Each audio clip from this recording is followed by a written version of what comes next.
So Sports Talk Monday, and it's kind of finally fun again. We might watch a couple of these segments. These were all the segments from Undisputed, not like obviously all of it.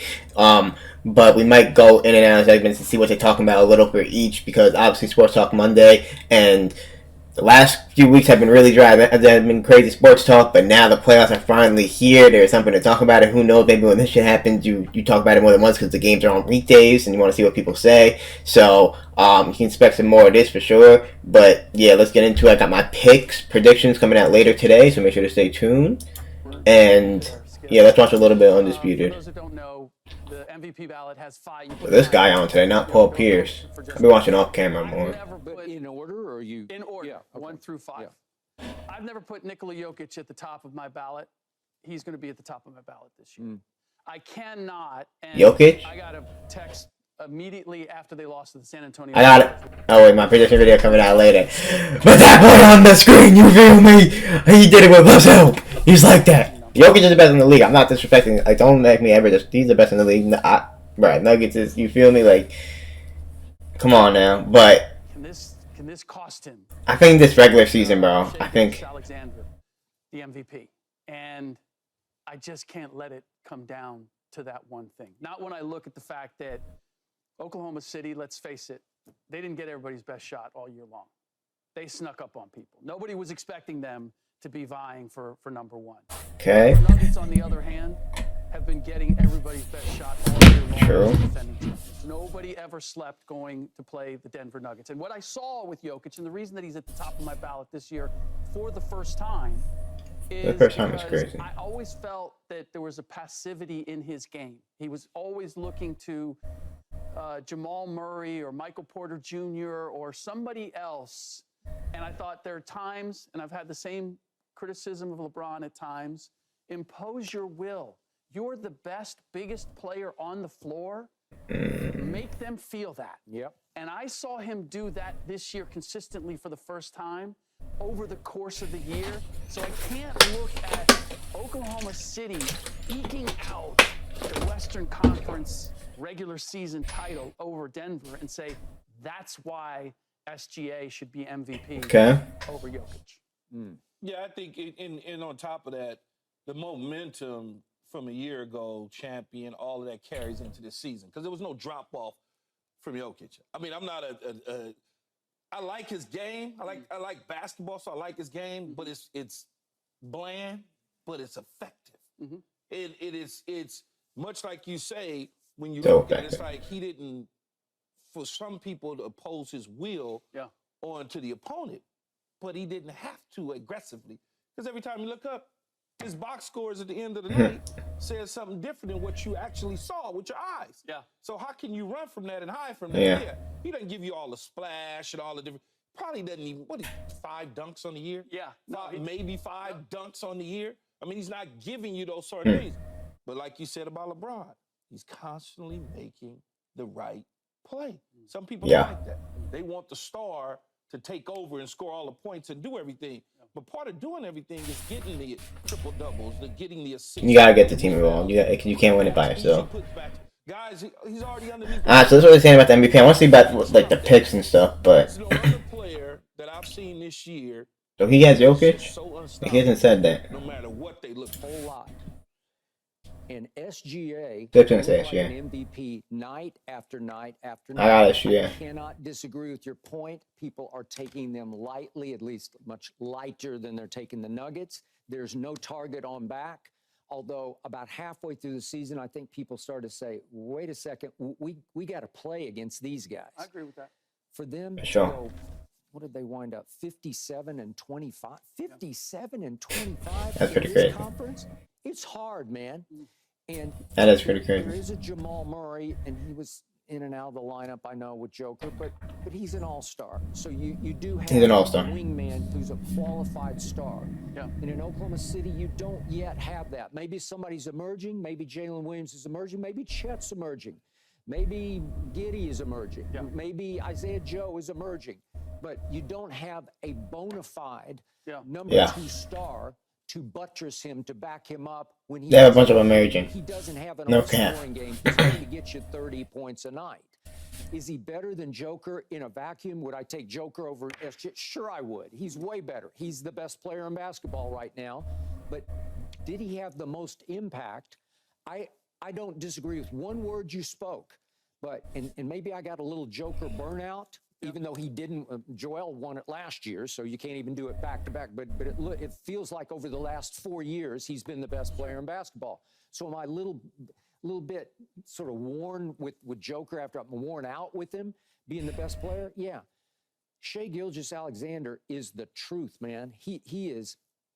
He's different. After night after night, his mid-range is just flat out unstoppable. He can get to his spots on the elbows and just go up and drain it. It feels like 75% of the time from that spot. So he took the youngest team on his shoulders and carried them all the way to the 1 seed. Now, that they do lead the league in three-point shooting percentage because they made almost 38.9%. So that helps, and that's not all him. That he got a lot of help from the three-point line. They also led the league in blocks. That starts with Chet, but Wemby had way more blocks than Chet did. So they play high-level defense, and they wound up 3rd in offense and 4th in defense. They're just a really good basketball team. Dagnall, the young downtown hero. Does he deserve Coach of the Year? Because to me, he does. Low key. So I saw an MVP as a degree of difficulty MVP because clearly his degree of difficulty was way harder than. See what they do in the first round too, man. Alright, so Chip basically has Shai. Okay. Yeah. And we know when to turn it on and turn it off, or was it just we're old and so everybody else was killing us early? You know what it is? We're old. We only have so much left. Bay Area. KD, what is Booker? None of them are playing together. Alright, let's see what they got to say about the Lakers. Who is this? I don't know who this You're is. lucky enough to live out here in Southern California. No idea. You probably know Allie Clifton is Spectrum Sportsnet Lakers host and analyst. Allie played basketball at Toledo. We don't care. Nah. I don't maybe watch this. Where's it? The action is something. Okay, what's going on? It's so much fun. You know, you feel Playing versus Zion. I think the Lakers are gonna win it. Like, do it again. Even though my body is. I don't know what's going on. It's hard to say, bro. When they tomorrow, we hype. Do it in that way is just different, Okay. and of course. Good for you. All right, let's talk Lakers because Alright, good. Let's get this year's to the good Lakers part. were a 500 team on February 1st, but they closed the season on a 22-10 run, 22-10. Keyshawn and I like them to make a deep playoff run. I assume you like their chances, Allie, but what's your biggest concern about them going forward? Versus the Nuggets first Most round. sexy answer. It's not going to be the one that we love to hear all the time, but I think the reality is, first and foremost, as it pertains to the Lakers, it's going to be their health and their ability to stay healthy. Most notably, we've talked about. Alright. It's gonna be fucking Anthony Davis. Is different. I don't worry about the depth as much as some people because I don't think they go beyond 8 deep. That's so. As long as that 8, that you start to get the Spencer Dinwiddie, you start to get the Prince a little bit, and then from there, Gabe Vincent them hadn't been here all year long, so you get into that 8 spot. Beyond that, I don't think they're gonna go beyond that anyway, unless it's a blowout. Those guys aren't gonna see many minutes. But as I told you before, I don't need you being 1 for 7, D'Angelo. I don't need you being 1 for 7. I need you doing what you did last night, 50% from 3. That's what I need you to do. If you're going to pull the trigger, be 50%. Same thing with our guy in Reeves. I need you to be 50%. I don't need you having 5 turnovers and mistakes being made.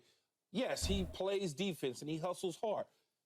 Rui, I need you to finish like you starting 5. last night, not like a couple nights ago. Alright. Under your belt. Started when I thought that Gabe Vincent was going to be your shot. He scoped it and to fall. Alright, fuck the Lakers, I guess. That shit kind of boring. I'm not gonna lie. Then they said that Celtics. And I might watch them first take 2 if there's any good I segments. should say that they are a lock to win the East because they were just miles Damn. ahead of everybody. Miles ahead. Ridiculous. But it comes back to the same thing. But not If they rest the Bucks, it's gonna be a good series. Other than that, I think they're gonna spank anyone. Which is, who is their leader? Maybe the Who Knicks is can beat their them low go-to key. guy? Who is the guy who brings it home when everything kind of comes apart?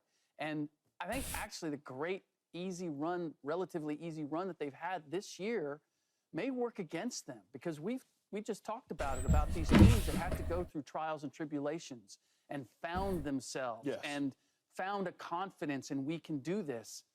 they are still trying to answer what they weren't able to get done the last couple of years. They fell apart against Golden State. They fell apart against Miami. Like, where is that ability to get through when it gets tough and you find an opponent that says, you're going to have to beat us. We're not going to lose this game. You are going to have to beat us. And it all comes down, and I hate to put it on one guy's shoulders, but Jason Tatum is their go-to guy. Jason Tatum is the guy that's supposed to lead them. That's where I don't know now. Damn. Odds to win finals. The Clippers are really that high, bro? What? The odds are crazy, bro. It's crazy. This is my top 4 too, like, in my video later. I'm not gonna lie to y'all. Y'all made it this far, y'all see that. Like, I see it. what the fuck? I don't know that they have that on the roster. Jaylen Brown wants to be that guy. He does. But doesn't quite have the game to be that guy. Yep. And they're always going to look to Jason first. And there's something, Keyshawn, maybe you can speak to this. There's something about when you look to the guy who's supposed to be your best player, and he spits the bit, or he, like, I don't have it. I need somebody else. What that does to the rest of the team, because they're like, oh, wait a minute, our guy. Oh, no, now they got Drew Holiday, though. They have Drew Holiday now, though. Who's coming in and doing it now? And in crucial situations in NBA games, in the last second, you don't have time to kind of figure it out on the fly to say who's going to step in and get this done. Boy, Drew and KP pulled up, too, why man. the Boston Celtics have fallen short the last couple of years, and why I still think they're capable of doing so this year. See, I get what The thing with Tatum is, like, I always said, like, when he lost the finals, I was like, bro, like, he it's the first time in the finals ever, bro. Like, LeBron lost the first finals, KD, so many people. Someone, but so many people did. Like, LeBron didn't win the first finals, so 28, same with Jordan.